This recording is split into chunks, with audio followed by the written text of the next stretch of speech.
Yes, this evening, Pankaj Chaturvedi, spokesperson of the BJP, joining us on the broadcast. Abhishek Sudhir is a political analyst with us on the broadcast as well. Ghanshyam Tiwari is spokesperson of the Samajwadi Party. Thank you very much.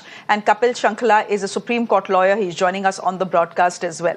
Pankaj Chaturvedi, can I come to you first and ask you if you can be honest and tell us whether this has been a big embarrassment to all BJP-ruled states that seem to tout this bulldozer action as some form of instant justice. The Supreme Court very clearly is saying this is not justice at all. In fact, the Supreme Court is bringing in guidelines to stop exactly these things that have been happening in Uttar Pradesh, in Rajasthan and in Madhya Pradesh, even Assam, all BJP-ruled states. Is this an embarrassment or is this not an embarrassment? Shreyaji, it is not the matter of the embarrassment or pride.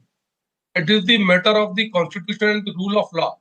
What the state governments, let's talk about UP, Rajasthan or Madhya Pradesh, what we were doing as per the law. The Municipal Act 1956 of Madhya Pradesh, the Municipal Act 1950 of UP, it has given the power to the municipal authorities to demolish the illegal constructions. And all the construction which has been demolished, it was pure illegal. But we respect the Honorable Supreme Court, that is the apex legal body of India, and we will follow what they will say. And on, I think what Supreme Court has said, they are not supporting the illegal constructions, but they will fix a proper guideline on the next hearing, which is on 17th. They will issue the notice to the concerned parties to listen their side as well. Then they will decide the things. But it is not any kind of vendetta politics. So it is not the matter of Pankaj Chaturvedi ji, we have done what the power has given. Constitution की बात की. Okay. Chaturvedi ji, you're talking about the constitution and you're saying that all the demolitions and this instant justice that has happened under the rule of law, that no law has been broken. Hai na? And you are saying, and this is an argument that the government has made in the Supreme Court as well today, that these demolitions have nothing to do with revenge or retribution and have everything to do with illegal construction. So chaliye sabse recent example le lete hain. Udaipur ka example, where a Muslim boy stabs his Hindu classmate, the Hindu classmate dies, there is rioting in Udaipur, right? There is rioting, people are arrested, etc., etc. What happens after that? What happens after that is that this Muslim boy's home is demolished. ठीक है? सबसे पहले तो it was rented property. That house did not even belong to that boy or his father. Number one. And by the way, that father is in court today, is in the Supreme Court today. Number two, very importantly, Chaturvedi ji, आप तो कह रहे हैं ये पूरा जो illegal construction को खत्म करने का काम कर रही है सरकार. तो ये बात बताइए that there were 200 homes in that area. Only one house was demolished. 200 homes in that area. One house is demolished. So how is this, how is this municipal laws being enacted? ये तो चतुर्वेदी जी सबको पता है क्या चल रहा है. What is the point of even the government or government spokespersons coming out and making this sort of defense, which everyone knows is not true? Shreyaji, let me answer. The problem is that angle which the Congress party and their supporters are trying to create, that is the angle of appeasement. They always look into the Muslim side. Only Muslims have construction has been demolished in the entire process. Across MP, across Madhya Pradesh, across Rajasthan. It was the accused who has done it. Law doesn't look like it's the Muslims accused or Hindu accused. It is common for every citizen of India, whether it is Muslim or Hindu. And that is the only problem. Correct. They just want to see the politics of appeasement, to see currently Rajniti, and that is the main problem. That's why they create this atmosphere. It is the vendetta politics. They are targeting the Muslims only. What about the Hindus? What about the Hindus? If the plea has to be like this, then no illegal construction should be demolished as per the municipal law. That's a different thing. But they only see the Muslim angle. Let's see who is the appellant. You said some Muslim scholars Ghanshyam Tiwari, would you want to respond to that?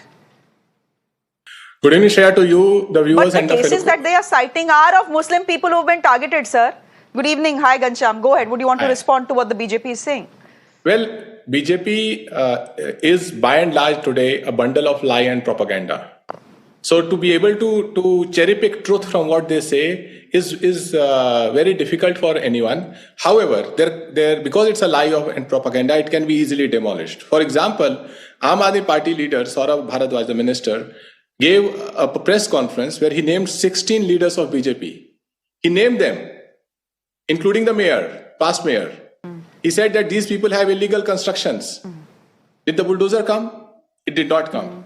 If you look at systematic innovations of toxic and hateful propaganda and policy that Yogi Adityanath has brought to Uttar Pradesh, fake encounters, the Uttar Pradesh ranking all-time high every year in custodial deaths, the putting up of posters of protesters, again the court had banished them, or whether it is this destruction of people's homes and as a result their sense of identity, which the Prime Minister, no one other than the Prime Minister himself, in the elections where people routed him in Uttar Pradesh, patted Yogi Adityanath on the back on the bulldozer model. Like a virus, this model of injustice and hatefulness spread across different states ruled by BJP, as if the various CMs wanted to champion. This model has taken real lives.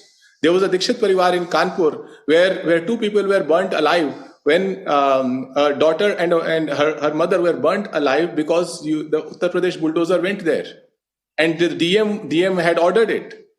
When you are there to destruct lives and then you want to say that this is our model of governance, then you see that today in Uttar Pradesh, if you are weak, this government will destruct your life and claim it as a victory. This is what they did, and the Prime Minister will celebrate it. Whether you are a farmer, it's the same thing. Whether you are somebody who's a job applicant, it is the same thing. Across board, there is zero sympathy that this government has towards poor and the weak, and they demonstrate this power of the state to deliver kangaroo level justice system in the front of camera, celebrated by several journalists that support BJP, entire ecosystem that support BJP, to say this is our innovation in India. It is a shame. If Yogi Adityanath had any kind of moral fabric in him, he would have resigned on this day. Or the Prime Minister would have issued a statement that I welcome the Supreme Court viewpoint on this, that bulldozer cannot be in a democratic country a kangaroo system of justice.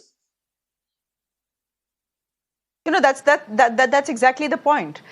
Because if the state has to be judge, jury and executioner, if they have to decide who is guilty and then punish them, then what is the need of courts in this country? एक bulldozer supreme court पे भी चला दीजिए, है ना चतुर्वेदी जी? एक bulldozer आप Lucknow high court पे भी चला दीजिए, डिस्ट्रिक्ट कोर्ट्स जितने हैं सब पे बुलडोजर चला दीजिए.